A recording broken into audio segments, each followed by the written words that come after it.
IVM.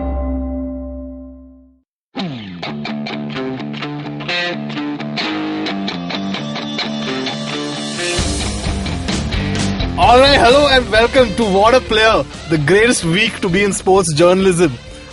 With me I have two new guests this time, since my other two co-hosts, one is in London, one is in Chennai. The stand-ins. I would call you more than that, but if you want to call yourself that, sure.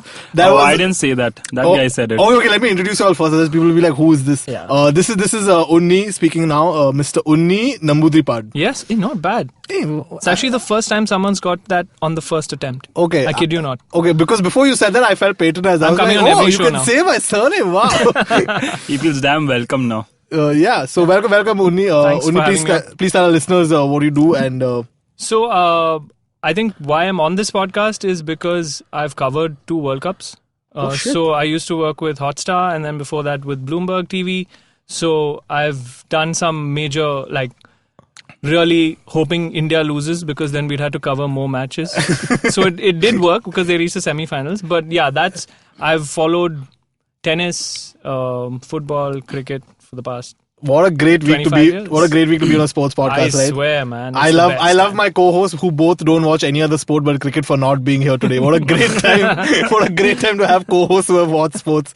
So that is Unni, and we have with us a comedian, Dsouza. Joel, please introduce yourself. Hi guys, can we call them guys or what do you call them? Do you call them listeners? You can call them whatever you want, man. Okay man, hi boys and girls. I'm Joel Dsouza, I'm a comedian. I'm not that well versed as this guy whose name I can pronounce yet. But You can't say Unni? Unni is like... Yeah. Unni, okay, I can say Unni. I can't say the other name. I thought if you attempt Unni, you have to say the surname. That's cool. But anyways, guys, I'm a comedian. I've been a comedian for some time and I'm here in this podcast because I'm Mikhail's friend. No, it's not the reason why. It's because last week we got some tweets from a fan and the 3 hosts were in conversation with them and the thread was going on. And then Joel just sadly came and joined the thread. He's like, even I want to be on this podcast, No, guys. that Oh was my not God, the so you got a tone. pity podcast. No, that was not the tone. The tone was, hey, even I want to be on the podcast or fucking get on it. I can pull up the tweet. It's not the tone at all. Yeah, dude, fucking pull it up. Let's see. Okay, we'll pull it up. Yeah, Anyway, yeah. let's get on with the show. What a great week. First of all, yesterday was the Wimbledon finals and the Cricket World Cup finals. Which one did you all choose to watch first? Did you all bet on which final is going to get over first? Cricket, man. I was watching... So I obviously thought tennis would get over first. Uh-huh. But then it became like an IPL game, which was 5 hours almost? The tennis game was 5 hours. Almost 5 hours. So yes. I was watching 1 point of tennis and then 1 ball of cricket. And then after a while I was like, okay, you know what? I have different technology. Were you doing this on the same screen or were you Yes, switching on the back same and screen forth? on Tata Sky. And then I was like, okay, you know what? Were you watching it alone? No, my wife was getting really pissed off. She was like, what is this back button will stop working after a while, so just stop it. Was she not invested in both the Oh, games? she didn't give a shit. About either game? Yeah, she was Oh, just like, shit. I'm going to watch Netflix. What a Going to rare the other room. personality. Yeah. Oh God. I kept betting that tennis will get over first. So I watched tennis for most of the second innings in the game. And it just wasn't getting over. Yeah. And then I realized, oh shit, Hotstar has pause. I can pause the game and go watch the live cricket match and come back to it. What a great way to watch sports by pausing it. Yeah, I appreciate that feature too much yesterday. My God. Did you face this No, trouble? my sister was doing that. My sister just paused the match. She went in to get something for her and then she resumed it. But and I was like, what are you doing, dude? They have ball 3 balls already. They're not waiting for you to get The something. problem with that is if you're on Twitter like I am, Yes. then everything is coming up on Twitter before the scores come up, the memes are coming up, Yes. right? So then you're pretty much screwed. There's just no escaping it because it's not even just Twitter. You'll get the Google update also in Yeah. your notification bar. Google updates are pretty slow. No, not tennis. Tennis gets updated at every point. Like I have a cricket I don't know what's that app called, but my uncle gave me that app and it's an app used by bookies. So that app is like around 30 seconds ahead. So, What app is this? It's, I'll just say it. That app is... For all you bookies out there. I think we'll get into trouble for saying That app this. is called but- Cricket Exchange. I don't think we'll get into trouble. I think the app will get into trouble. Yeah, or you will get into trouble, Joel. That app is called Cricket Exchange. So, जब हार्दिक पांड्या सा ball चमका रहा है, that's what you see on the TV. When you see Hardik Pandya taking a run, even before the run up actually, right? You actually see the score come on your screen. Wow. So I think that's how bookies take advantage of. Right. Oh, that's. But what final did you all choose to watch yesterday? Cricket. Cricket? What, Always cricket. What was your how did you process that game? That game was just it defied. First of all, I just want to be like, do we finally have a greater ODI than Australia, South Africa, 99? World Cup final, super over tied any day. Greatest ODI of all time. Easily. Both the segments of the match ended in a run out. I don't hesitate to say it's greater than Australia, South Africa. But which was your favorite moment in the game? Because there was so many moments, right? I have to pick one. Yeah, just one. It was Trent Bolt stepping on the boundary. What about? Mine was the overthrow, which hit the bat, and they got 6 runs. Then it just felt like, okay, man, it's like there's too many things going for England's favour. Even that time when he touched the boundary, I just felt like he still had one extra step which he couldn't have taken it. Yeah, because he just like relaxed himself, and I was like, dude. But I think there was an issue with that run out. Should have been 5 runs and not 6 runs. The one that hit Ben Stokes' bat. Why should it have been 5? Apparently, according to the rules, and please do correct me here, but apparently, according to the rules, when the fielder throws the ball and if the batsmen haven't crossed and then it hits a bat and it goes for a 4, then it should be 1 shot. So they finished 1 run and the second run shouldn't have counted. But he completed the run. Yeah, he completed. No, but the law states that if when Martin Guptill threw the ball, if they hadn't crossed, then it wouldn't be. Why is it? So it should have been 5 runs and not 6 runs, which means New Zealand would have won. Yeah. But why is it that you in Bombay know this rule and the ICC doesn't? No, so that's a gaping hole. Everyone was tweeting about it. Cricinfo, one day later, which doesn't matter, but which is why the umpires got together and they were like, okay, there's something. Should we give 5 runs or 6 runs? That's why they were doing that. Oh. But wasn't the run completed? I think the bat was in his crease. It doesn't matter if the run is completed. It matters if when the fielder threw the ball. Yeah. Oh, okay. That's the point of identification. Yeah. So then, the thing is, I don't want to get into this, what the rule should have been, because it's going to be the rest of our lives if we debate these small moments. Yeah. And all people who watch cricket for a few years, although it's kind of bitter, but I don't think anyone actually truly regards England as champions. Do you feel like England earned the cup? Of course, man. Especially over the past 4 years, right? I mean, everyone talks about their transformation. I think last World Cup they lost to Bangladesh, right? They lost to Bangladesh, and then Morgan. I think only 4 players from the last team were in this team. Yeah. 4 or 5 players. And for them, they really changed the way they played. They had really boring guys like Jason Treadwell and all playing the lack of effort to describe that It's been so long since I like Jonathan Trott, and who are good test players, but after a while, who's going to watch them, right? And then they completely changed the way they played. I mean, so even if you just have to look at it, which is why I wanted England to win, because then if they didn't win, how much they would have cried. They would have cried. Actually, I don't think they would have cried if they lost by 1 run. New Zealand. No, when do you cry more? If you lose by a run or if you lose by 20-30 runs? Lose by a run. I would have cried more if I lost by 300 runs and things like that. I don't know why the scale ends at 20-30 runs. If you lose by 300 runs, you're like, dude, I didn't give dude. I had some other shit to do. I just wanted to get done with this quick. But if you lose with a run, right, it's so close. It's like the casino effect where you feel like you almost won, but you lost. So you still feel like you won it, but you've actually lost. I think that's worse. No, that doesn't make any sense. It's like Dude, Mikhail always bought into that. Unless you keep changing remotes. I did not buy into that because that argument was centered on he almost won. There's no percentage of winning. Yeah. It's a unit. You either win or you don't. So even the India-New Zealand game. Fun fact that was written behind a Sundaram textbook, dude. Okay, that also made no sense. Dude, Joel's going to tear that textbook when he goes home. He's so pissed at the textbook. Dude, I don't like this Unni, dude. It's fine. I'm ganging up against the comedian. No, but even the India-New Zealand game, right? We got pretty close. Jaddu gave us hope. Yeah. I mean, Dhoni, anyone, he wouldn't have won us the match anyway.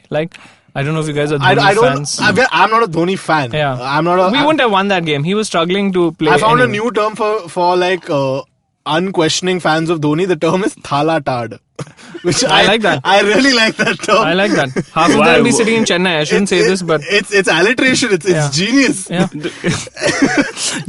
And anything you make an alliteration of always works. Yeah. It always. Yeah. But like, But Dhoni- I didn't get your favorite moments of the game. Yours was Mine was the run out. okay. Also, I want to give one more. When Butler, it's not a moment, but when Butler and Stokes were playing, the way they counter-attacked was insane, right? They weren't hitting fours, sixes. They were taking singles and with ease. At one point, I thought they'd win by 6 wickets because they were playing so well, right? And then all of a sudden, just 1 wicket and everything went down. I knew that which is what was. The thing is, a lot of the pundits and experts on TV were comparing that partnership to Gambhir and Dhoni because there were a lot of parallels. When Butler walked in, they needed 150 to win. When Dhoni had walked in, they needed 150 to win. But I felt that partnership was a lot more like KF Yuvraj in 2002 as opposed to Dhoni and Gambhir. Because more wickets fell at that time, right? Like I think when Gambhir and Dhoni came, it was 2 wickets down? 2 wickets down, yes. Dhoni walked in at 4. Yeah. Would you all agree? Would you agree, Joel? Yeah, drink your coffee. Everyone knows you're drinking coffee right now. He didn't have the answer to the question, so he was buying time. I mean, when actually the 4th wicket thing happened, actually I don't have an answer to this. I don't remember the 2002 very well. No, also there was a huge difference. And I'm difference. not like see, I think I have to confess to the listeners, I didn't watch every single ball of the finals. Of course you didn't. Wimbledon was on. Yeah, that's what I'm saying. But you didn't watch Wimbledon either. What were you watching? Dude, see, that's what I'm telling you. I think I'm going to get attacked on this podcast by your 11 listeners. Yeah. I should not be insulting. No, don't worry. There's an army in Germany, man. They'll get you. I'm not even kidding. You wait. Laugh, you'll get it. Okay, anyway, moving on. About the Super Over, did you all think there was a fair resolution of a tight game? The Super Over being tight and then the match being awarded to the team with more boundaries? No, see, the more boundaries thing we knew from before because it's part of the ICC rules, yes. right? So all the people crying on Twitter can take a jump, yeah. right? Like it doesn't make any sense. But it's not fair to settle it on boundaries or wickets. Like we were talking before the show, Yeah. there should have been another Super Over. Yeah. Right? But I don't see why there couldn't have been another Super Over. I mean, who's who's going to switch off after like 1 Super Over? Like, f it, dude, it's not worth it. or have 2 overs or something like that, right? It can't be. And then some idiots but were not like, have like the bowl over, dude. That's very. Yeah, so he was talking. I think we should discuss this. Dude, it feels like you don't have a friend to play cricket with. That's what it looks like. But memories. The thing coming is, back. The thing is, next thing you know, dude, I'm gonna bowl this ball to the wall and hit a 6 on, dude. Okay, but see, here's the thing. It is a fair resolution of the game. And the thing about a Super Over is, what do you do if the second over is tied? Do you play a third over? That's going to get annoying at some point. No, it's not going to get annoying. Because what are the chances, like, the two teams are going to score exactly the same runs over like 4 overs? It won't What happen. is the chances that they were going to How do many this Super time? Overs have you seen which have ended in a draw? Only one. A super, okay, sure. Yeah, but like he's got a point. 1 minute. The one match I saw was the World Cup final. It's a pretty important place for this loophole to come out. Yeah. A bowlout would at least ensure, a sudden death bowlout would ensure that someone, like, it's not, the thing about the boundaries is it's not within your hands how many boundaries you've scored in the past.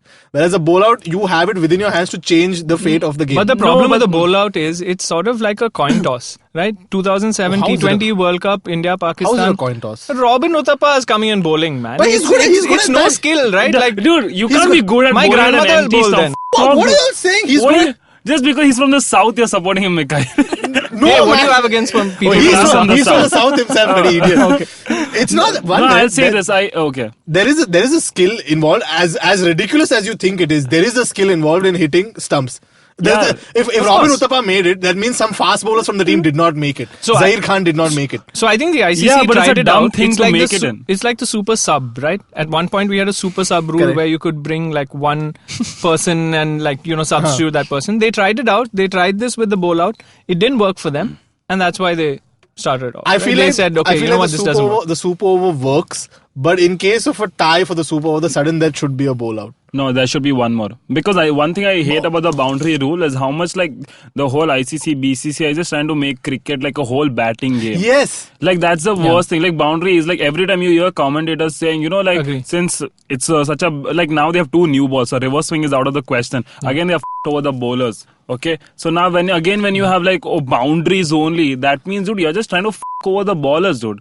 And then I think Shoaib Akhtar's YouTube channel, which is my favorite Which is the YouTube greatest, channel, I by think the it's way. the greatest thing to come out of this World Cup only. Yeah. He's too good. It is too good, and he's given this World Cup too many terms. There's that Relu Katta, which is a new word I've learned. Then there's Pheta, which you can't ऐसा say. फेटा लगाया उन्होंने. और क्या तगड़ा फेटा लगाया है. Dude, the funniest thing is once when Shoaib Akhtar on one of his YouTube channel videos, he goes to show where he trains, okay? And when he's shooting that video, right, it's like an open big field and there are kids in the background. So he keeps moving, so the kids keep going out of the frame, but the kids keep following him. And at one moment he just looks behind and he's like, "Arey hatao na unko." But this is not my favorite part of the channel is, so there's an opening package, right, which is a montage of Him Shoaib bowling. Akhtar running in to bowl a ball, celebrating a wicket and things. And on a few occasions, he's shot in a part of his house where he's standing in front of a picture of himself. So there's an opening montage which consists of Shoaib Akhtar. Then you see Shoaib Akhtar standing in front of Shoaib Akhtar and talking about how Shoaib Akhtar would have reacted in the situation had he been in the World Cup. It is by far the biggest thing to come out of this World Cup. I love that Akash Chopra is not the biggest cricketing YouTuber now. It's great. Yeah, dude, it's funny. And also, I like how like Shoaib Akhtar clearly panders to the Indian audience, right? He's always like, oh, India is the best. Like, if India fucks up, right, he's like, oh, India ne idhar thodi chook lagai. Either. But if Pakistan does that, dude, he's so happy when Pakistan fucks up. And when they win, he's like, हाँ पाकिस्तान कर रहा है अभी. Because he knows he has no subscribers in Pakistan, dude. But the thing is, he's reached some 1.5. Dude, he was the quickest YouTuber to reach 1 million. Oh. He also knows the market is in India, right? Yeah. If you look at Kevin Peterson, Michael Vaughan, all of them are. I mean, Michael Vaughan and Sanjay Manjrekar got into this thing, and he blocked him on Twitter. Manjrekar blocked. Yeah. He knows, right? He knows everyone's trolling Manjrekar, so I can get in on this, get a few followers. They all know where the money is, right? So it's obvious why they're doing it. So same with Shoaib Akhtar, nothing changes. And the funny thing about the Shoaib Akhtar YouTube thing is there are like how you have 9 p.m. shows here, like Arnab Goswami show. They even Pakistani people also have that shit. Yeah. And there's one guy dressed up in like kurta pajama. I feel like and he's thrashing the hell out of Shoaib Akhtar. He's like, वो India में रह के बदतमीजी कर रहा है, कराची में आके करो, मेरे सामने करो. But have you all noticed this? I feel like it's impossible to get a job on Pakistani TV as a prime time news reporter if you don't have a mustache. Oh, really? I haven't watched I have that not much. seen a single reporter without a mustache, Wow. unless you're female. And but you're saying this on watching how many hours of night? Yeah, watch? I have haven't been watching for years now. What are you saying? Wow. I have been watching Pakistan news for years now. Oh man. I don't know. But why do you do that? But I was Why are initially. you so lonely, dude, to watch prime time Pakistan? We just discovered you used to play cricket by yourself, Joel, and you want to throw this back on me? No, I never said you that. want to throw this back on me? I had a sister. Okay, anyway. It was greatest match, greatest final of all time. How would you rate? Greatest final, there was a clip on Twitter, I don't know if you guys saw this, where there's this lady who goes up to Kane Williamson and says, "You're the player of the tournament," and he looks up and says, "Me?" What, me? Yeah. Right? I thought that was it. Like for me, the takeaway was Kane Williamson, right? The way he is as a player, obviously greatest final, but being so gracious in defeat, right? Yeah. That was pretty cool. Like even India, when we lost to Pakistan in the Champions Trophy final, we were like joking around, which was pretty cool, right? But the way this guy handles pressure, you never see him. He's just oozing class, right? It looks like he realizes that this is just a game. Yeah. And that he has to go back But to do you like another that, or life. do you prefer more of a Virat ki abe On phenta laga usko? I don't. In I want a fact, captain who say phenta, dude. I in fact want Virat to not be white ball captain anymore. I feel like it's Virat's captaincy. So I think we should discuss this. Yes. Because a couple of people have brought it up. Why do you think so? It's because, first of all, Virat has a lot of responsibility on him. Okay, Yeah. he's captaining 12 months of the year. I don't think players under him are assured or know what they have to do in the team. I want either Ravi Shastri or Virat Kohli to come out and say why Ambati Rayudu was out, because not only did that affect the chances of the team in the thing, it also surrounded the team with like a lot of iffy energy, if I may say so. Like if you don't know why a person has gone out, what's to say that you can't go out tomorrow? That would have made a lot of people shaky in the team. So I agree in the sense that Virat Kohli needs to be given a break in that sense. He's got a great team. Okay, so because his team, he's got guys like Bumrah and Pandya and Rahul and Rohit Sharma who come and on their own they just sort of take the game away, right? Yes. His strategy lacks sometimes, right? He doesn't know exactly what to do when, which even if he had he's got a very good team, which is why he's gotten so far. Yes. I'm not saying his captaincy is not that great. I mean, is not great. It is. But can it be better? For sure. And you see that in test matches as well, right? When it comes to Ambati Rayudu, he has no one else to blame but himself. He was given enough chances and he really struggled. From October, you remember when Virat Kohli came out and said he's our number 4? Yes. Yeah? Yes. And he was given chances and he really, really struggled. He scored a century in November after that. And then you compare Kedar Jadhav and MS Dhoni, right? And I'm getting to the elephant in the room, which is Dhoni. So Kedar Jadhav did as badly as MS Dhoni. But why was he dropped? He did his role. He came and he played, right? Dhoni was much slower. Why didn't Dhoni get dropped? Because he's Dhoni. Dhoni can't be dropped. Yeah. Because Dhoni can't be dropped. So that's not an option. I don't know, this Ambati Rayudu thing people keep talking about, but I don't know he didn't take his chances, right? I agree with you on one thing when you say Ambati has no one to blame but himself. But I don't think that's on the cricket field. The place where Ambati could have done much better was when he was dropped. Not come out with a salty, sarcastic tweet, which was hilarious. Which was hilarious. I love the tweet. I love the guy for the tweet. But I feel like that cost him his place in the World Cup team when someone got injured. Because I can see the sense in selectors going like, I don't want this sort of entitled energy in the team. This guy who just walks in and be like, oh, finally remembered me, huh? Okay, fine. I'll rescue you all when I'm out, bro. Don't worry. That's the only thing I feel that actually did cost him. Why he was originally not in the World Cup team, I don't see grounds to that. Yeah, I guess, you had Vijay Shankar, who was the quote-unquote 3D player and all of that. Yeah. Poor guy, he also got injured. I think if Dhawan was there... I don't even think he was injured. I think he's just been told, okay, bye, I'm done. We'll say you got injured. We'll maintain your dignity, chill. No, but I think he was still better. See, if Dhawan hadn't gotten injured, and I know we're getting into ifs and buts, but then Rahul would have been at number 4. Right? Correct. Irrespective. And Vijay Shankar would probably have not have played. Right, that's fair to say? Yeah. So Dhawan being there, and if you look at the stats, over the past 4 years, I think Dhawan has outscored Rohit Sharma by a friend of mine was telling me the stat, by 300 runs while opening together, and he's faced 200 less balls than Rohit Sharma, which means he's really attacking in the first 15 overs, right? And that's something that you miss when you go into such a big tournament. Last World Cup, ICC Champions Trophy, he scored a couple of centuries, I think. Then in he always does well in the ICC ICC tournaments are his thing, right? So we clearly did miss Dhawan, because of which the whole thing sort of got shifted, I feel. It did, but I feel like Dhawan's injury was out of our control, and things that were in our control were not done very well. I don't think it's a coincidence that a team led by Virat Kohli has when the rainy day has come in a knockout match in both the Champions Trophy and the World Cup, it has completely collapsed because the guy doesn't seem to believe in a plan B. He does. He also, because I feel Virat might be I don't know, just because the luxury of players he has at his disposal, I think that might make him not have to think so much about strategy. I'm not saying he doesn't strategize or something, but I feel like sometimes he just has one of the best teams right now. So if you have so many things, where does the thinking come? Am I making sense? I'm not sure. I'm not sure either. Yeah. No, I was just saying he has too many good players. I think apart from number 4, number 5, number 6 is still iffy. Yeah, but it's you can't take Dhoni out of the team. So that's but the problem now. You have to take Dhoni out of the team. Now you have to. You just have to. I think, didn't he call retirement? No, he's not. I feel and also the thing about Virat Kohli as leader is that when Virat Kohli is captain, all other roles around the team just get diluted. The selection panel is a diluted panel. The coach is a diluted coach. All of those need to be functioning as well. It's not just this one man is going to come and change everything and win the World Cup for you. He's not that Ambuja cement guy. He's not going to do that. Yeah, I think selection-wise also there were a lot of... his selection has been... he's chopped and changed a lot, right? Yeah. And also a factor of people not playing as well as they should have. In number 4, number 5. Kedar Jadhav, even during the World Cup, he had his chances. He could have... All of these guys they just didn't perform to potential, right? If we had beaten New Zealand and gone on to play England, we would have got the big walloped. We would have got walloped by England. They were much stronger. And your 11 listeners are probably going to send you more hate mail. Can 12 of y'all send a tweet to both of these people, please? Please, 12. I just asked for 12. I'm telling you, we would have got walloped, right? Because we were all over the place. Fine, we played well, but it's like you said, right? Those big games when we had to, I don't think we would have performed well. Yeah. Anyway, any favorites from the match? Yesterday's final?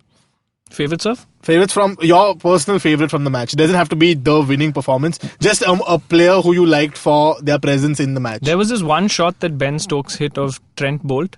Which in was the final few overs. In the final few, I think last 2 overs. Yeah, somewhere there. He swept him for a 6 he of went, almost a Yorker, right? Yeah. Only Ben Stokes can play that. Like, I think Pandya is very good. Hardik Pandya is very good, but he needs to look at the class that Ben Stokes has, especially when it comes to his bowling. Like, his fielding is very good. His batting he's a more rounded all-rounder than Yeah, but Pandya, he's a lot more big game in that sense, right? He comes out and he performs when it's needed. I think Pandya can learn in terms of mental stability from there. But Ben Stokes is just insane. The mental strength on show yesterday in the cricket match was just outstanding. It was just outstanding. The fact that Jimmy Neesham came in to play the super over and almost got them home. Yeah. He almost got them home. Was but do you astounding. guys agree? Like, I think Bolt got hit for more than 70-80 runs in the 10 overs that he bowled. Do you think it was fair? I don't think anyone got hit for more than 60 runs. I remember Bolt having 66 runs after his 9th over. He definitely had more than 6 economy. But do you guys think it was right for him to, or do you think there could have been another bowler with a lesser economy? He's their best bowler, right? He's been their best bowler for the past 4 years. Who else do you bring? Even if you get hit on that particular day, Kane Williamson would look at him because he's the best bowler and say, you always want your best. Even if Bumrah gets hit for 55 runs, right? Yeah. Virat is still going to bring him in. You want the person used to the pressure of the moment, I guess. Anyway, this discussion is never going to be satisfying enough, no matter how long we go on. Just like the final yesterday, I feel like it would have gone on and on and on, and we would have just watched it. Yeah. We'll take a break at this point. We'll come back to discuss what was another great final at Wimbledon, and we'll see you after this break. Hey everybody, welcome to another awesome week on the IVM Podcast Network. If you are not following us on social media, please make sure you do. We're IVM Podcasts on Facebook, Twitter, and Instagram. Do remember that if you enjoy what you're listening to, take a screenshot, tag us on social media, and we'll repost to you on one of the platforms. Also, just, shout out if you want to tell us anything about what's going on. Also, a quick reminder, we are still hiring. We're hiring in a whole bunch of different areas. If you're looking to work at what I believe is the best place on earth to work at, then you should check out our careers page. That's at ivmpodcast.com/careers. On the scene and the unseen, Amit Verma is joined by one of his most frequent guests, Vivek Kaul. They discuss the budget announced for the year 2019-2020 and answer listener questions in the second half. On The Origin of Things, Chuck narrates the story of purity, an outdated beverage, and a business deal. On Not Just Dansak, Farzan talks to Kaina's contractor, co-founder of Rustam's Parsi Bonu, restaurant that serves home-style Parsi food in Delhi. On Geek Fruit, Tejas and Jishnu are joined by stand-up comedian Rohan Joshi. They talk about the new Spider-Man movie Far From Home. On Advertising is Dead, Pratish Mepani, founder and creative director at Starting Monday Design and Branding Company, talks to Varun about how the concept of design in India has evolved over the years and the importance of it in trade and business. On Pulyabazi, Pranay and Saurabh are joined by Anup Rajput, engineering head at Incus Technology, to discuss semiconductor microchips, their supply and manufacturing, and how it affects geopolitics between India, China, and the US. On the Empowering series, Zarina is joined by Amber Rana, founder, Corpus Legal, and host of the podcast Know Your Qanun. They talk about gender equality, the importance of diversity at the workplace, and gender-neutral laws. On Golgappa, Trupti talks to Anuya Jakatdar, co-founder of Books on Toast, about her love for books and what it was like growing up in a Marathi household. And with that, let's continue on with your show. All right, welcome back from that break where you probably heard my voice, Unni, promoting the show. But welcome back. This is the second segment where we're going to discuss what was a great last weekend at Wimbledon. We don't necessarily have to discuss just the men's match. But to start with the men's match, how did you all process that? Because I didn't watch. I watched the 2008 final in bits and pieces, but I watched the entirety of this match, and it was quite honestly the greatest tennis match I have seen. So yeah, was that 2007 or 8? 2008 was the Nadal one, right? Yeah, that I feel like, I don't know why, I feel like that had a lot more drama in it, lights fading, all of that. It had a greater script to it. Yeah. But as matches go, I feel like this was a correct, you're right. match. And I think then they were at the peak of their powers, right? Federer and I mean, they still are, sort of, but it was like this huge rivalry that was going on, which was why that match was so great. This match, I mean, everyone was just chanting for Roger, right? Yeah. And I'm a huge Djokovic fan. It was a what? Yeah. I'm a huge Djokovic fan, right? So he just took that. He just took that and he turned it around. And in fact, in the post after the match, he said that even though people were shouting Roger, I was thinking, no, right? Which is f***ing crazy, right? Because you need to have some sort of mental strength when people are really cheering, even for like a double fault and stuff like that. His mental strength is and now he's reached 16 Grand Slams? I think so. I'm not sure. Yeah, I think now he's at 16, right? Nadal's at 18 and Federer's at 20. Yeah. Right? He can actually hit 20. He can easily hit 20. He's 32 He's years 32, old. yeah. So if he plays till 36, he has another 16 He has Grand 16 Slams. Grand Slams to which play. I would bet on him at least winning 3 or 4 of them, right? There are no challengers. At least, yes. There are no to challengers. be humble, at least 3 or 4. Yeah, all these, like the younger guys are still sort of, they haven't really graduated, right? It's still the oldies that are playing. Yeah. What a insane game. It was by far the best game I've seen. To be honest, this happens a lot in England where the crowds tend to get really partisan. Yeah. They will very clearly support one and very clearly not support the other, which is not the reputation that English people have. They're supposed to be very fair and prim and proper and things like that. But and I've seen this swallow sports people. Like I follow a lot of darts, and this happens a lot in darts, where the Englishman will be supported like nothing in the world, to the point that it won't even be that the other guy, who's mostly a Dutchman in darts, is not cheered. He's booed. He's literally booed, and they were this close to booing Djoko at various points in the match. I have not seen a Dutchman, when he's being booed in darts, come back from that and win the match. I think they did boo Djokovic, right? At one point, I think he went up to the umpire and when he was arguing with the umpire, they did boo him. Right? Yes. Which is like, I don't know. I don't like a 5-setter going to 12 all 12. and then a tie break. Someone winning that, and yesterday I felt like sometimes when you watch Roger Federer play, like in the past 2 years, you don't feel like he wants it enough. Yesterday I felt like he was going to win it. I mean, he had 2 championship points, right? Yeah.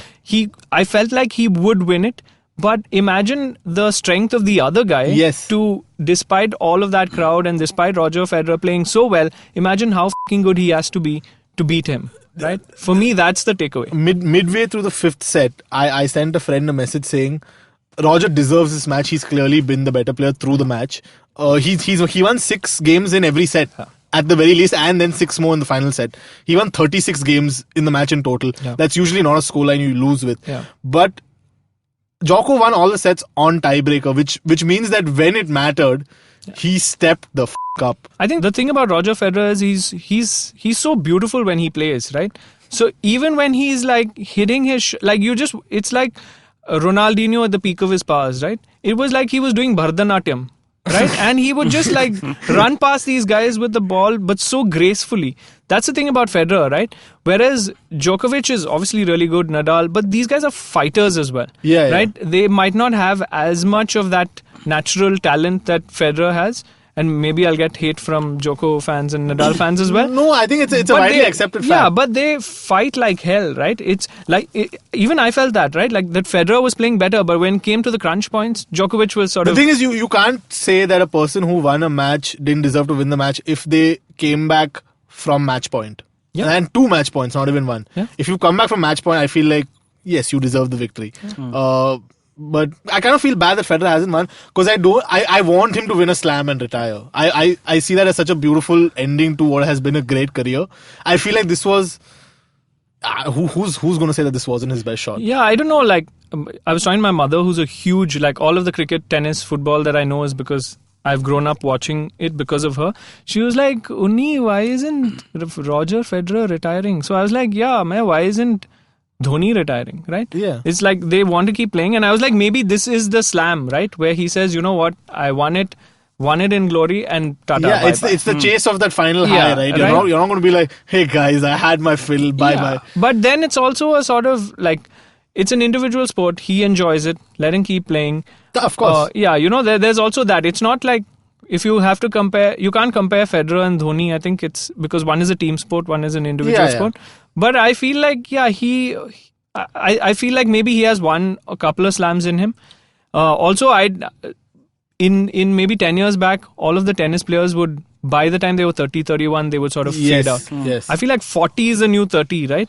Where a lot of these players... I mean, we'll discover it at some point. Yeah, he's 37 years old. Overall, and generally in sports, even in like football and all, like early you would peak at around 27, 28, right? But now I think even because I do not know, because of sports science, technology and all, that age is getting like pushed further and further away. Even I think Ronaldo now, how old is he? 34, 35? He's still... they said like he has a body of a 20-year-old. So I mean, obviously that does not mean he'll have another 20 I know years to play. I know some 20-year-olds who don't have the body of a 20-year-old. Oh, don't point at me. No, but definitely when you see Ronaldo playing at Juventus, he's not as good as he was at Madrid. Yeah. But definitely you still feel like he has another 2-3 years. So I think that's the reason even why 40 is the new 30 because do you hear these athletes saying like what they used to eat in 1970s, 80s and all? Yeah. Like one Olympian said that back then, like now you have like different things with smoked salmon and all. Back then, before races and all, they would eat custard and jelly. Wow. So yeah, the sugar rush. Yeah, and that's changed. Like even Martina Navratilova was talking about it. How I think she played till. I mean, she was playing doubles with pace well into her 40s or almost 50s, right? Even she was talking about this, right? How nutrition, technology, all of that has helped these guys like stay in shape. So yeah, it definitely all of these things really like make a difference, right? Like when you're playing. And not to forget, not to discuss just the men's final. Yeah. What do you think of the women's final? So I think it's that number 24 that's hanging over Serena's head. My reading of the game was that Serena has a really clouded mind space right now. Yeah.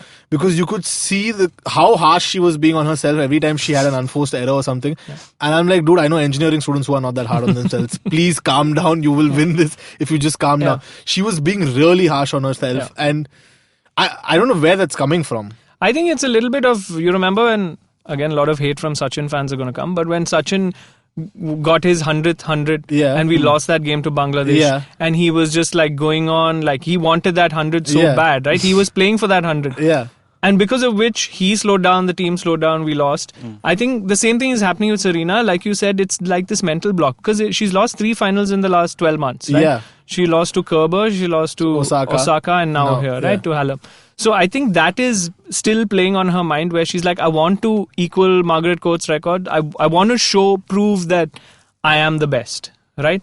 Which is why she sort of throws tantrums. All of that is a little bit part of, and a lot of, she says that, it's because people are anti-feminist and all of that. That angle is there, but I wouldn't completely look at that. It was just a temper tantrum that she threw, right? Because she wasn't at the US Open because she didn't win, right? Yeah. So I feel like that is just like sort of in her head and she's just not able to get it out. There is something in her head that's surely bothering her. And let's not take it away from Halep, right? Halep was she was clinical. Was insane. She was clinical. She didn't care what is happening with Serena, whether it's an unforced error.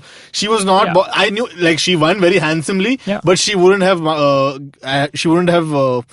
minded winning ugly either. If it went on a final set tiebreak, she would have done whatever it took to win. It was very clear from the get-go that she's out there to win and she wants this Wimbledon title. And Williams was, I think she said like it was like a deer in headlights. Right? Yeah. She didn't have a chance, right? Like the way they were playing, she didn't have a chance.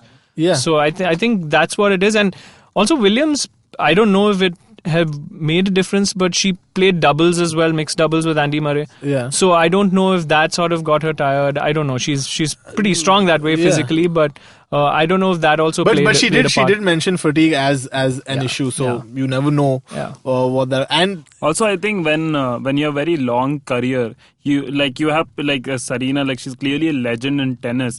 Right, like you started out and there were people like I think who looked up to you as legends and now they're playing against you. I'm sure even Halep at some point looked up to her, right? Yeah. So then like I think Ferguson said in one of his book, he said that for Manchester United, every game they play is like a final.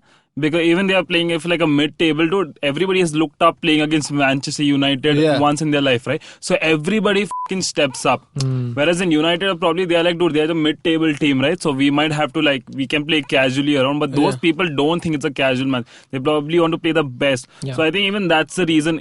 Osaka also, I think she was 21-22. Yeah. So I'm sure, dude, that's their one thing. So I mean, even that might lead to of her. Course, yeah. So I think if she probably has a match against like someone of her stature, like who's the leading number Bharti. 2? Number one is number Bharti. One in the world right now. The current world number one. Ashley Bharti. Yeah. So probably if she plays someone against her or something which she thinks is on the equal level of pedigree, power, or status. Ashley Bharti has also played Big Bash. She's a cricketer. She on her time off from tennis, she part-time dabbled in cricket, which was just and that to professional cricket, not like building cricket. Yeah, not like you playing on your own and like at the stumps. Yeah, you were very you knew how to play on your own like very clearly. Yeah. Dude, I've scored like 1100 runs in my bedroom, dude. That doesn't sound right, but okay. Why? Just I was just flattered for all 5 days. Anyway, that was still not all that happened at Wimbledon. There was the men's semi-final also, which is something we've not discussed yet. There was the Rafa Federer match. Oh yeah. It was the first match since 2008, and I don't think either player approached it casually. But you knew that Rafa wanted to erase 2008 as much as he can. Yeah. I don't think it was. I think with Rafa, it's just he knows what his limitations are. Yes. He knows that clay, he is the king, and he knows that grass, Federer is the king. Yeah. Or Seth Rogen, whoever. Seth Rogen? You know, grass. Okay, bad joke. I want to keep up with the comedians, but I don't think it's that, right? I think with them, it's just when one guy is so talented, the other guy just is trying to. Rafa is not Rafa on he's grass, Goku. Right? Yeah, he just can't. He's not the same, right? Like when you see him on at the French Open and you see him at Wimbledon, he's completely different, right? So I don't. The 2008 thing is what people talk about and the media talks about. For them, it's just a game, right? He just wants to get to the final. He wants to get one more slam. Yeah. These guys are now way past the how much money have I made? Am I number one? I think we crossed that a long time they ago. just want 25 slams, 30 slams. That's all they're sort of thinking about, right? So I don't think that 2008 comparison really comes. It's more like I want to show that I am better than him. No, but I feel like at some point this will weigh on Federer's mind that in all the greatest finals, he tends to be on the losing side. Yeah. That's a hard bitter pill to swallow. Yeah. I think he spoke about 2009 against Del Potro in the US Open, where he lost in the final, I think, to Del Potro, being his, like, if there were one match that he could play again, he would want to play that game. Right? Why so? Is that? Because he didn't expect to lose against him, Del right? Potro used to Del be Potro the bridesmaid. He was like, outside of the top 3, I'm the guy next. Yeah, he was a young, talented kid who suddenly came and like beat the shit out of everyone, right? Which no one expected. So I think, like, obviously with these guys, ego and all of that, which is why, okay, Federer knows I need to compete at Wimbledon, so let me not play as much tennis the rest of the year. Nadal knows that I need to compete at French Open, so let me take it easy on some of the. They know that after a while they just be playing half a year, right? But and it's worked well for them. The 17-18 seasons where Federer won 3 slams, you clearly saw that approach paying dividends, right? Yeah. Nadal has come back from so many injuries, and the only reason he's in the conversation of a Federer or Djokovic is because he focuses his energy on French Open. He's had 12 titles, is it? Who's that? Nadal? 11, I think, right? 11 or 12. Fact check time. Yeah, I don't want more mails saying. Oh, by the way, just so you know, tell me exactly how many mails did you get? I got 1, but it was this guy has to work hard. It was really because sarcastic. of that one guy. It was really sarcastic because the mail just had a screenshot and it said, "Just so you know." ... Not even like, "Hey man, this is not the thing." Just so that you sounds know. like a threat to me, man. But you don't deserve any kindness, Mikhail. So why do I not deserve any kindness, man? What? Just because I wanted England to win the final with 300 runs, I don't deserve. Okay, fine. 11 titles. You can't be like, oh man, those guys should have beaten the out of them, so they could be arrogant even for the next 4 years. And do people? But it's great to see. It's great to see characters of all sorts in sport. Okay. Yeah, but you already have Australia as the arrogant team. No, Australia is being forced to be humble. It's 12? Yeah. Oh, my instinct was right. Okay, but the point I was making was that you need characters in sport, and you need characters of all kinds. You can't just be like, oh, everyone has to be this humble, that's nice. why I don't like Kane Williamson, dude. He's too flat. Sure, and that's your opinion, right? But like, this is what was happening in tennis for a long time, right? This was like Federer was the first of the 3 to break out, and he became this really classy, clinical guy. Then there was Rafa, who acquired the reputation of he performs beyond his limits. Like he goes beyond. He always strives. He puts in the physical effort. He'll do what it takes to win, and so there's something admirable there too. Also, I feel the way Nadal dresses kind of makes him look like he's putting in more effort, dude. He's like, man, I have no sleeves. I'm gonna be like, f off, dude. Like Brett Lee said a very good thing about, like, in Breakfast with Champions, he said, like, why does Shoaib Akhtar feel like he's bowling faster than the other people? It's also like the way he runs, his hair is all like coming this side, and also it's like he's a proper like there's the actor, theatricality to them. Then there was Djokovic, who again first he was like kind of bitter. Of course you will be like, if you're that talented, you're winning that many slams, and everyone just seems to love the other two, you will be. But as soon as he started winning slams, he also tried to approach the Federer way of PR, if I may say so. But that is why I find Nick Kyrgios so refreshing, is because he's come and he's not won anything, but he is arrogant as I feel like if he met Buddha, he would spit at the Buddha.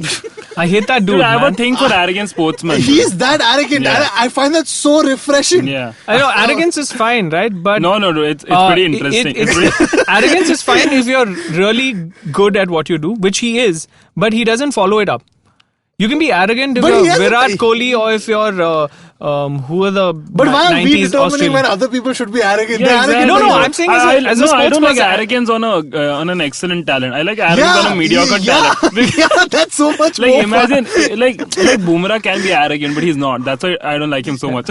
That's why I like So, him. But who imagine if Vijay Shankar was arrogant, dude. When he was 11 runs, dude, I want that guy, dude. I want to see that guy back. It's I find arrogance damn refreshing, and I'm especially missing it since Australia has been put in their place since last year. They have been this really fake humble, Yeah. and I can't blame them because they can't come out and be arrogant right now. It's the worst time to be That's all arrogant going to for them. change in the Ashes, but yeah. I Yeah, feel like that's why I love the 2007 Australian cricket team. Because already they were very good. Yeah. Okay? I think they didn't lose a single match Yeah, that they time. didn't. They were very good. And they would sledge fucking Sri Lankans who were not really that good. So I'm like, yeah, dude, now they're just being a bully. But imagine if Bangladesh starts fucking swearing at Ricky Ponting and shit in their prime. Now I want to watch that, dude.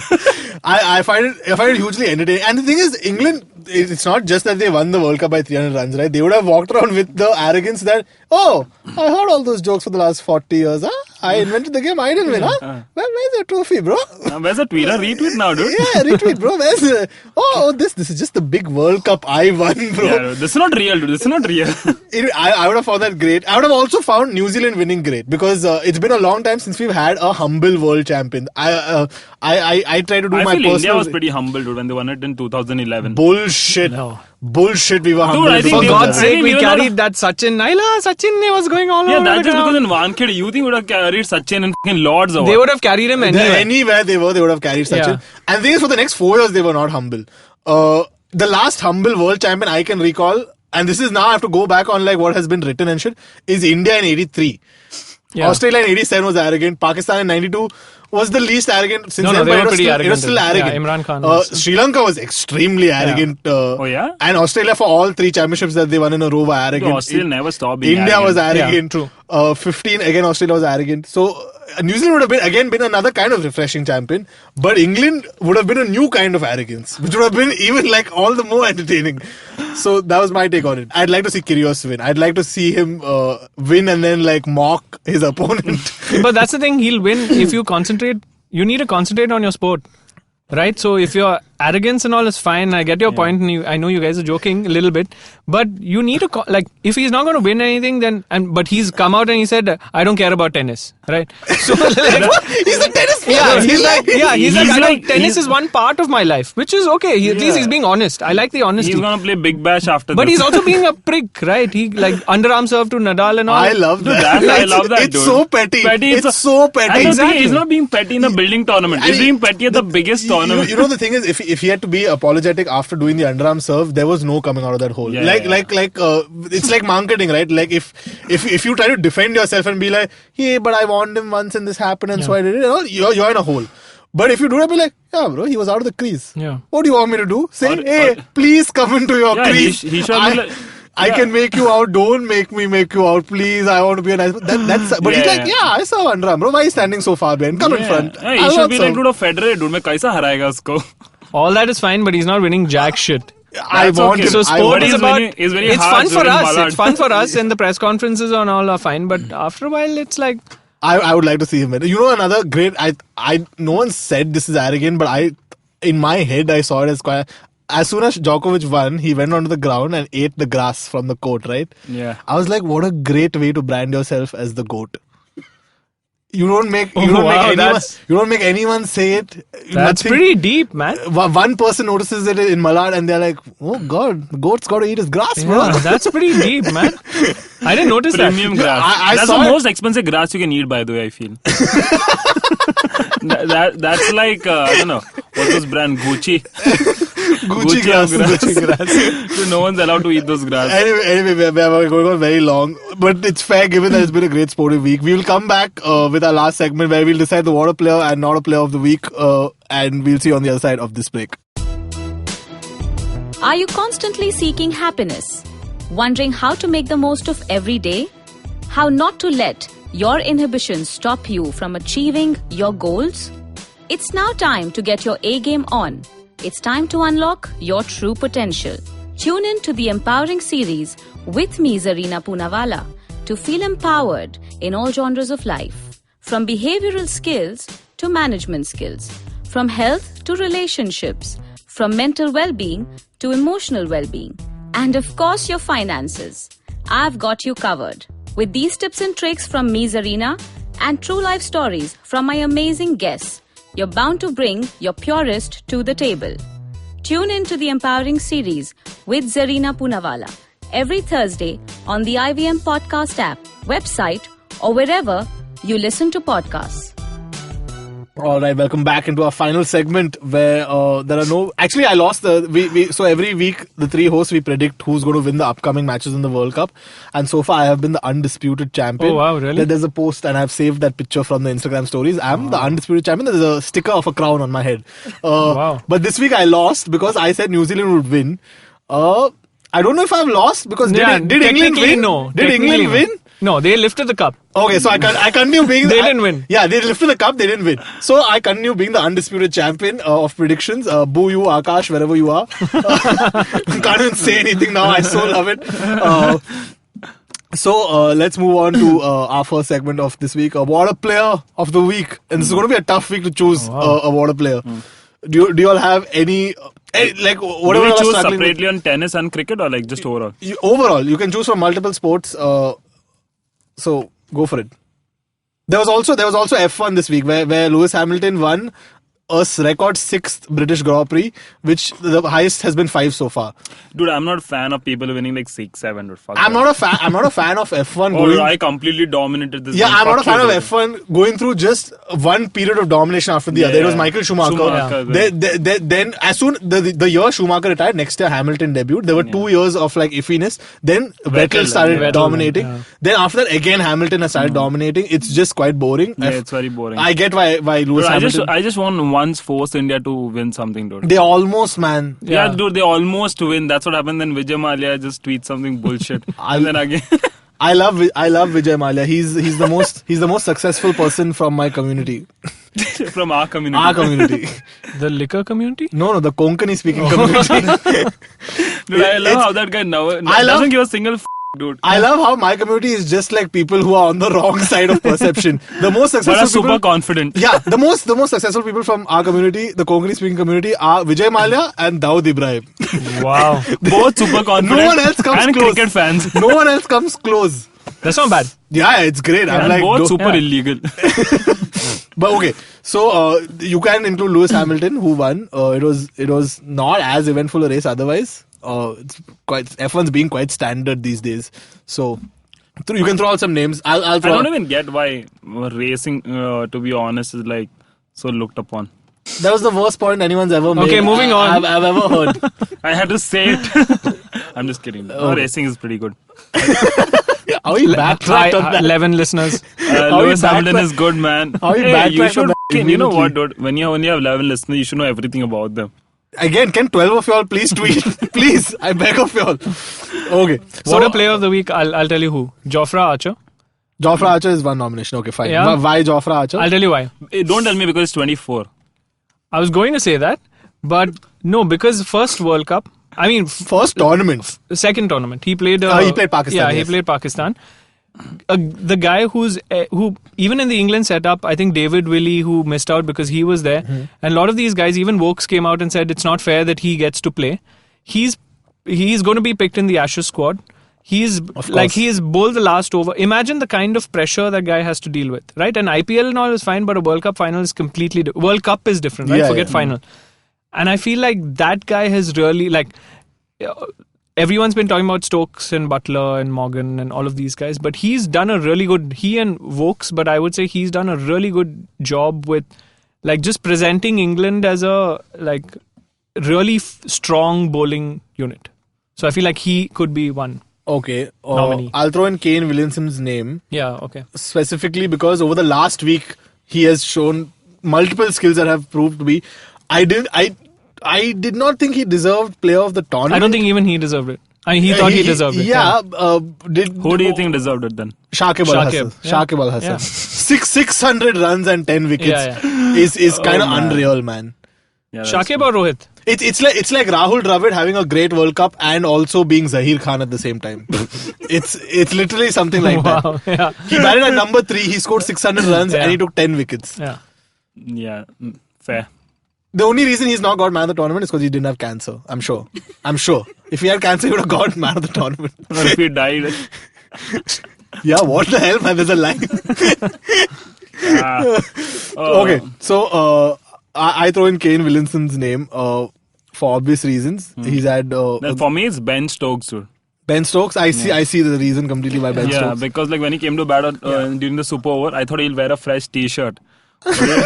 But he didn't give a single dude. मैं यही मट्टी वाले से ही खेलेगा, and he put them on the line, dude. I think it's very self-explanatory why Ben Stokes did it. Also, I think he just came out whenever like how many, not only Indian cricket team, like how many cricketers apart from Ben Stokes in the tournament could have done what he did at those moments. I agree with Ben Stokes. Kane Williamson is close. But Ben Stokes, because also put in perspective of the last year that he's had, right?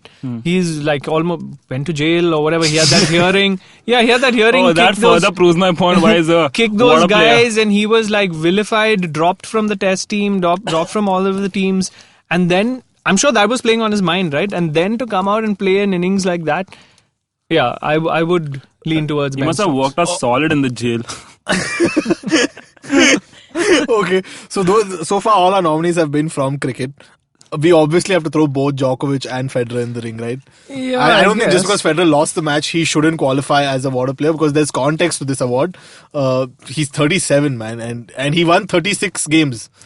But does age matter in Waddaplayah of the week? The thing is, we are the jury, so whatever you want matters. See, it matters, I feel, because if the same stats belong to a 28-year-old bowler, was this the same stats belong to a 22-year-old bowler?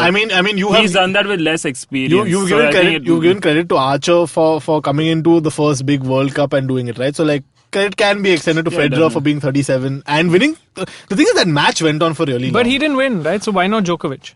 Because we're all usually Federer fans. Yeah, I said both Djokovic and Federer. Oh, okay. But why shouldn't Djokovic? Of course, Djokovic won all 3 tiebreakers, man. Yeah, but England winning the World Cup. Wimbledon happens every year. Yeah, England winning That shouldn't diminish the. It should kind of. I'm not saying it diminishes. I'm not saying it Whose fault diminishes. is it that the World Cup doesn't happen every year? England's fault. Whose fault is it? Because they created the... Yeah, so make it happen What a every year. building secretary argument, dude.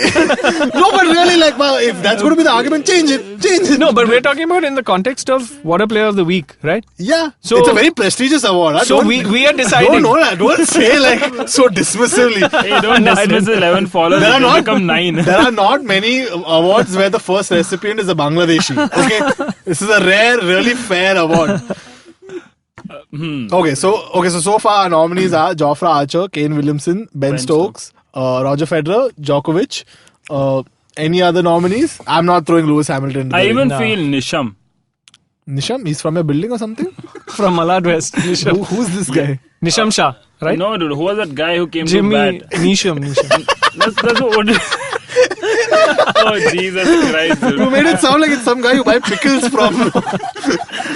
Yeah, whatever his name is, dude. The fact that he came to bat over Kane Williams and Ross. But he didn't win the game, or he didn't. What? He hit a He 6. didn't lose the game either. Though. That's how I see actually, to be it. fair. But he just hit a 6, right? Like, okay, cool. So Yeah, but you he- can't compare him and Ben Stokes. But one minute. No, I'm not comparing him I with think we're Ben forgetting Stokes. something really important. He hit a 6 while having a mustache. No, he doesn't. Not anymore. he That's should. Lockie Ferguson. I'm telling you. Jimmy I'm telling Nisham you. also has. No, I don't think so. Not I'm telling anymore. you, I've hit a Not in 6. this World Cup. I've hit a 6 when I was clean shave. It's damn easy to, right? It's damn easy to. The ball just flows.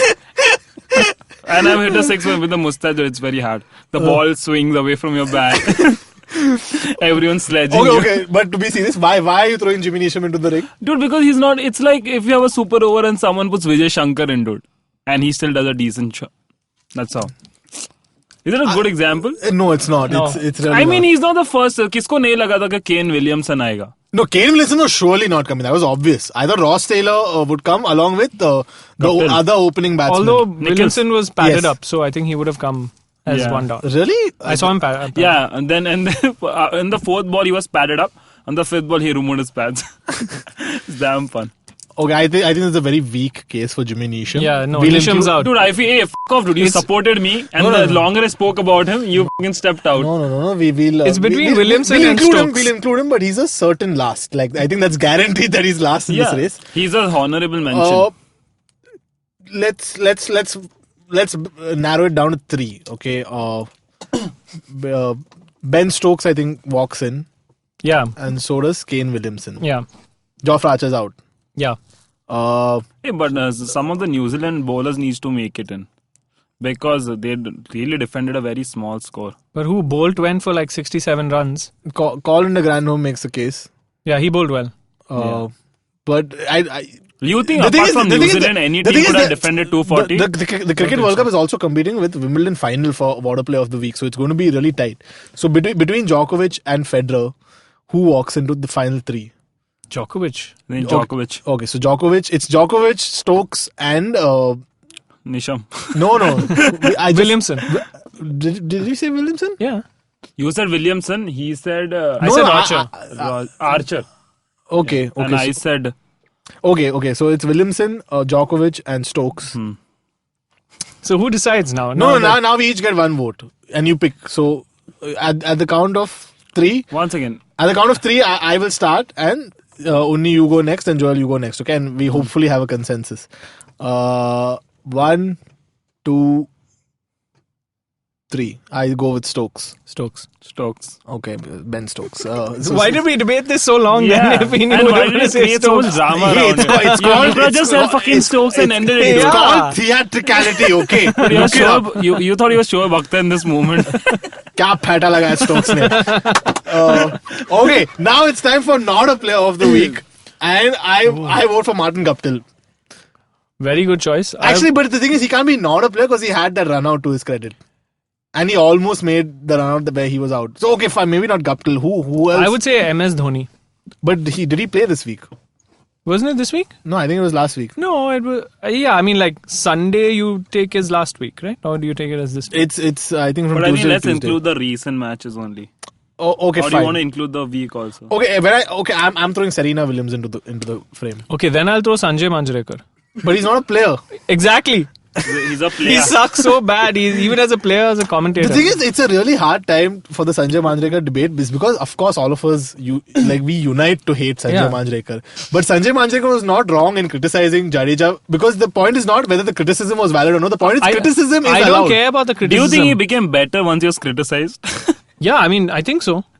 Like he did that whole sword Yeah, thing, and then he did like a. Hey, make a No one boomerang can out see of me. this, dude. Yeah, Don't man. I watch it. just did it. No one saw me. But that's obviously. Otherwise, you think Jaddu hits what he hit like 60 something? Also, one thing I've noticed is like you haven't given any pet names to other cricketers. But whenever it comes to Jadeja, you say Jaddu. Because that's Why? what's written on the back of his. Oh yeah? No, I'm just kidding. I don't know why I just said You that. act like Jaddu is someone you buy pickles from, dude. That's Nisham Shah. This is a very bad week to choose a not a player, actually.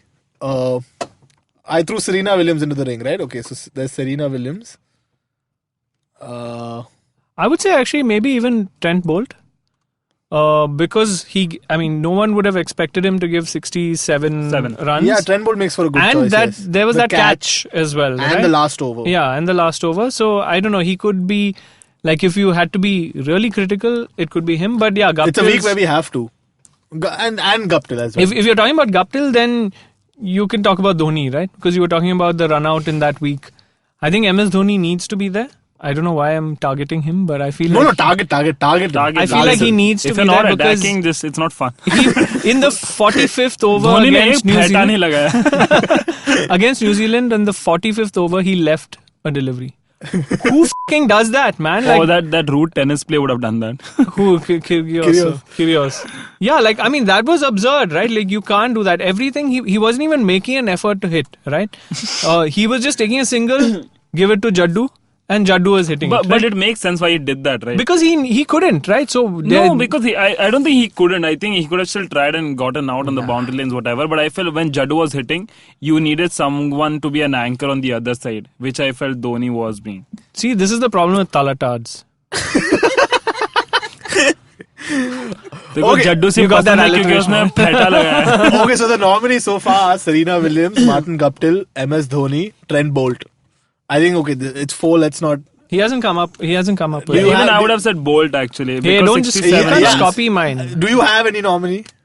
No, but if I had to choose one, then it's Bolt. I've already voted for Bolt, dude. Okay, your final vote is Bolt. Yeah. Because I feel it just like on the big day he just gave us 67 runs. Okay, so he has not chose to play his cards well. So you and me will decide this now. I actually changed Dhoni to Guptill because Guptill had a lot of chances. Even in that, like he was playing pretty well, right? When was he playing? Last year? No. In the final, he hit a couple of boundaries. Like he was getting going, and then he got like plumb in front, right? And then he in the Super Over he came, he failed. And yeah, crying and all is fine, but boss, you didn't do anything, right? So like no point crying after all of that, right? He struggled through the whole World Cup and they just kept playing him over and over and over and over. I love this thing, dude. No point in crying now. Don't cry now, right? Don't cry now. I really thought he will have an Olivier Giroud kind of moment in the final where he sucked the entire World Cup, but in the final he did something that contributed to a victory. And so he celebrates as much as like Kante or someone.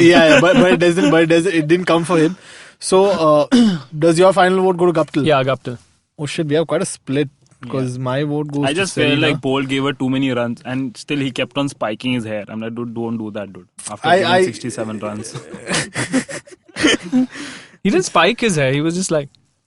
That just arrogant. Yeah, these are good visual actions to make on an audio podcast. Swishing it. Make a boomerang, dude. He's so physical in this podcast. He's done the Jadeja dance. Okay, this is a split. As the host, you get to decide. Do I? I'll go with Bolt then. Yeah. Because I feel like Guptill was expected to not perform, whereas Bolt was expected to. That's fair. Okay, so Trent Bolt, the nicest looking winner of the Not a Player award, it goes to you. उनको सब लोग ने फेंटा लगाया कल. I'm just going to overuse the word Panta now onwards. And you laugh at it also alone. Only. Yeah. Like the way I play cricket. You're a comedian, right? I'd watch out, man. Got to work on your What a art. bitter guy, dude. Yeah, these people are always bitter. You think this has not happened to me in life? तो comedian है क्या मैं जैसे ज़्यादा हंसाता He's a YouTube comment with a shirt. Okay, fine. On that hostile note, we'll call it an end to what has been a great week for sport and hopefully a nice episode on our end. Please tell us all, don't forget to tweet at these two bastards. If you like this episode, please follow other podcasts on the IVM network. You can catch us at IVM Podcasts on all social media, and you can catch Joel on his social media at what are your handles? On Instagram it's Schoolboy Joel, and on Twitter it's Schoolboy_Joel. So don't mix it up. Okay, fine. You won't find me. Okay, and what are your handles, Unni? I'm Namuni on Instagram. I think you need to spell that out for us. NAMUNNI. Don't spell it out, dude. Don't spell it out. Wait for it. And it's Namuni_real on Twitter. There's a fake? No, it was my other account and I forgot the password. So I had to create it. That's on Twitter. Are you on Instagram? Yeah, Namuni. Okay. NAMUNNI. No real fake there. No real fake. Okay, I'm Almeida Mikhail on Instagram and Mikhail Almeida on Twitter. Don't mix it up. Yeah, we'll see you next week on Waddaplayah.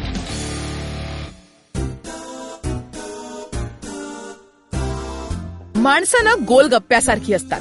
Hi hello करताना वेगळी आणि बोलताना वेगळी आणि गप्पा मारताना वेगळी, मित्र झाली की वेगळी आणि शत्रू म्हणून वेगळी, थोडक्यात दिसणारी वेगळी आणि असणारी वेगळी, कधी आंबट, कधी गोड, कधी तिखट, तर कधी चमचमीत आणि कधी कधी हॉट अँड स्पायसी सुद्धा. आणि म्हणूनच गप्पा सॉरी गोल गप्पा विथ तृप्ती खामकर फक्त तुमच्यासाठी दर बुधवारी IVM पॉडकास्टच्या ऍपवर, वेबसाईटवर किंवा युट्यूब चॅनलवर सुद्धा ऐकू शकता. तुम्ही आमचा पॉडकास्ट वेगवेगळ्या पॉडकास्ट प्लॅटफॉर्मवरती ऐकू शकता. फक्त सर्च करा गोल गप्पा विथ तृप्ती खामकर आणि आमचा पॉडकास्ट ऐकत राहा.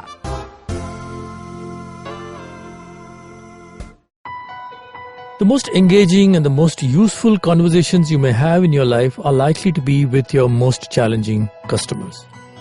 Hi, I'm Ambi Parmeshwaran, and on this podcast, I will take you through my book, Sponge Leadership Lessons I Learned from My Clients.